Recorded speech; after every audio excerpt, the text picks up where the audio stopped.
Ada nih kejadian koper calon jamaah yang dibongkar dan disita karena bawa benda-benda yang terlarang.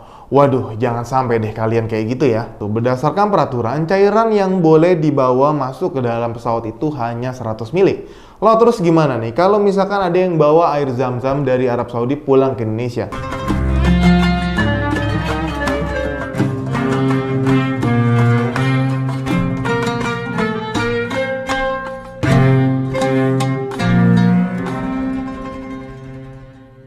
Assalamualaikum warahmatullahi wabarakatuh. Alhamdulillah jumpa lagi dengan kita di YouTube channelnya Venture Travel yang terpercaya, terbukti, dan recommended.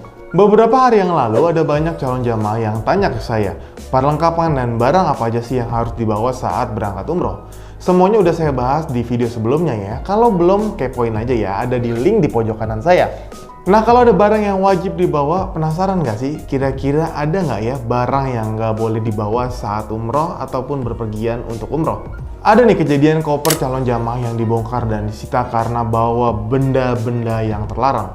Waduh, jangan sampai deh kalian kayak gitu ya. Nah, buat mengantisipasi hal itu, saya mau bahas nih 5 barang yang wajib kamu perhatikan dan nggak boleh dibawa saat umroh ataupun naik pesawat. Ketentuan ini berdasarkan ICAO atau International Civil Aviation Organization yang merupakan lembaga di bawah dari PBB.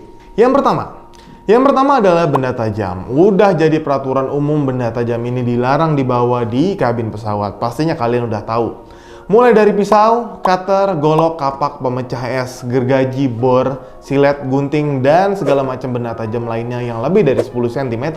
Lagian ngapain juga sih kalian bawa benda-benda kayak gitu naik pesawat? Loh terus gimana nih kalau alat cukur atau gunting? Gak boleh juga atau gimana?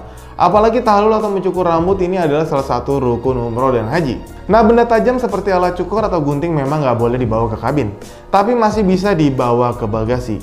Ya, jadi kabin itu adalah barang yang kita bawa naik pesawat dan bagasi itu adalah koper yang kita taruh masuk ke dalam conveyor atau bagasi. Jangan lupa juga untuk membungkus dengan kain dan memasukkan ke dalam tas atau koper supaya nggak membahayakan.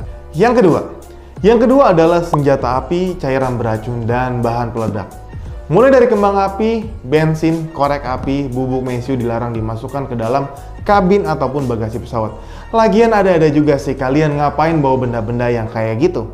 Nah, terus boleh nggak sih bawa power bank ke dalam pesawat? Apalagi baterai di power bank tertentu punya daya yang besar, tapi juga mudah kebakar nih. Sebenarnya power bank itu boleh aja nih dibawa masuk ke dalam kabin, asalkan yang dayanya itu di bawah 160 Wh atau watt hour. Kalau di atas 160 Wh atau watt hour itu nggak boleh ya.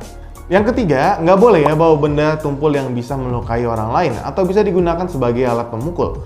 Contohnya kayak tongkat golf, tongkat biliar, tongkat bisbol, anak panah, kail pancing, itu nggak boleh dibawa masuk ke dalam kabin ya. Karena berpotensi berbahaya, itu hanya boleh dimasukkan ke dalam bagasi. Terus yang keempat nih, benda berbau yang menyengat. Contohnya tuh kayak duren, nangka, terasi. Nah, ketiga benda itu kalau digabungin baunya, mantep banget, apalagi bercampur dengan AC. Makin deh. Dan juga nggak semua orang itu suka dengan bau-bau menyengat seperti duren ataupun terasi, ya kan?